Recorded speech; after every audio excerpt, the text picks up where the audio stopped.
এ বসে থাকতো, এ গুপার মতো এভাবে বসে থাকতো, আর আপনার দিকে তাকাইলে এ তাকাইয়ে থাকতো, এভাবে এভাবে সে তাকাই থাকতো। প্যারালাইসিস রোগী যেরকম সেরকমই হয়তো। আসসালামু আলাইকুম, আমার নাম মোহাম্মদ হারুন রশিদ, আমি আসছি নাতেরপেটুয়া থেকে। আমি ফেসবুকের মধ্যে ডক্টর ইমাম হোসেন সাহেবের ফেসবুক ওনাকে দেখলাম, দেখার পরে আমি রোগীটা নিয়ে এখানে আসলাম জীবন আলো হাসপাতালে।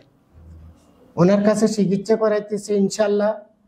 আগে যতটুকু হাঁটতে পারতো না, এখন কিছুটা ইনশাল্লাহ উন্নত হয়েছে আল্লাহর রহমতে। তোর কাছে এখন ভালো লাগেনি? মুখে বল। জি। ভাত খাইছিস নি? এখন খাতে পারিস নি? পারি। হ্যাঁ, হাঁটতে পারিস নি? পারি। পারি, আল্লাহ দিলে ইনশাল্লাহ। আমার সাথে সেই অন্তত 1 কিলোমিটার, আধা কিলোমিটারের মতো আমরা হাঁটি হাঁটি আসছি। আমি ধরছি, সে হাঁটি হাঁটি আসছে। আগে তেমন হাঁটতে পারতো না, এখন ইনশাল্লাহ কিছুটা উন্নতি হয়েছে আমাদের। আর সে আগে 1 কাক দিলে পড়ে যেত, এখন ইনশাল্লাহ 2-5 কাক দিলে হয়তো পড়ে যায়, আবার উঠতেছে, আবার হাঁটতেছে। বুঝছেন? এরকমই হয়তো চলতেছে।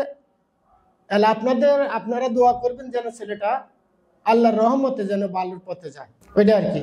আমরা কুমিল্লা থেকে আসছি আর কি ওনার কাছে। ওর সমস্যা ছিল, স্যারে বলছে যে ওর ব্রেনের এফেক্ট আছিল। এই ব্রেনের এফেক্টটা স্যারে দেখছে, দেখার পরে উনি ওষুধ দিচ্ছেন। ইনশাল্লাহ আগের সেই অনেক উন্নতর দিকে আছে। উনি হাঁটতে পারে না, এ বসে থাকতো, এ গুপার মতো এভাবে বসে থাকতো, আর আপনার দিকে তাকাইলে এ তাকাইয়ে থাকতো, এভাবে এভাবে সে তাকাই থাকতো। প্যারালাইসিস রোগী যেরকম সেরকমই হয়তো সে করতো আর কি। এখন ইনশাল্লাহ আগের চেয়ে কিছুটা ইনশাল্লাহ উন্নতির দিকে আছে। এখন খেলাধুলা করতেছে, আপনার ওই আর মোবাইল দেখতেছে, বা ভাইয়ের সাথে আনন্দ উৎসব করতেছে, আবার স্কুলে যায়, হে বই কাঁধে নিয়ে যায়। আগে কিন্তু পারতো না, আমার বোনে নিয়ে তাকে দিয়ে আসতে হইতো। এই সমস্যা মায়ের গর্ভের থেকে সে এরকম হয়েছে, বহু টাকা খরচ করা হয়েছে তার জন্য। এরপর আমরা ফেসবুকে ডক্টর ইমাম হোসেন সাহেবের যখন এগুলি দেখলাম, ওনার কাছে আমরা আসছি। আসার পরে আল্লাহর রহমতে কিছুটা উন্নতির দিকে আছে। তবে উন্নত হবে, আপনার হঠাৎ করে তার কোনো কিছু হবে না, ইনশাল্লাহ হবে।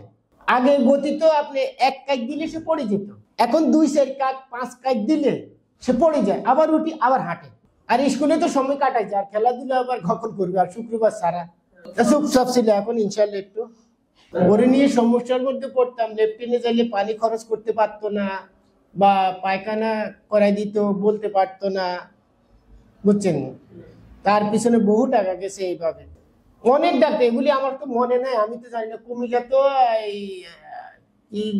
কোনখানে এই জায়গাতে, ওখানে 1.5 বছর ছিল, এই পা গুলি সোজা করতো, তারা ব্যায়াম করাইতো। বুঝছেন? ওখানে 1.5 বছর ছিল।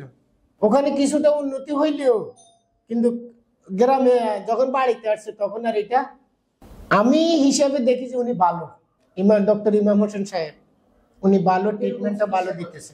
না না না, রোগী সময় দিয়ে দেখতেছে। এখন ডাক্তার সাহেব যদি বলে যে ওনাকে আপনি ট্যাবলেট 1টা খাবেন, এখন যদি আমি আধাটা খাবে, ডাক্তার কি দেখবে? আমি আশা করি যে আপনারা একবার জীবন আলো হাসপাতালের মধ্যে ডক্টর ইমাম হোসেন সাহেবের সাথে একটু সাক্ষাৎ করে যান, ওনার পরামর্শটা নেন। যাদের নাতি পুতি বা ছেলে মেয়েরা আছেন, তারা আসি আর ওনার কাছে একবার আসি, ওনার পরামর্শটা নেন। ভালো করার মালিক আল্লাহ। তবে আমার জানা মতে উনি ডাক্তার ভালো, আমি এটাই ইনশাল্লাহ বলবো। আদিল 3-তে, ক্লাস 3-তে হাঁটতে পারতাম না, এখন পারি। পড়ে যেতাম, এখন বেশি পড়ি না আর কি।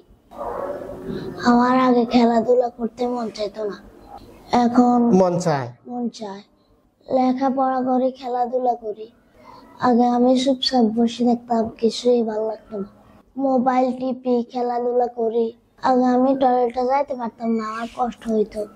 এখন আল্লাহর রহমতে টয়লেটে যাইতে পারি, এখন কোনো কষ্ট হয় না।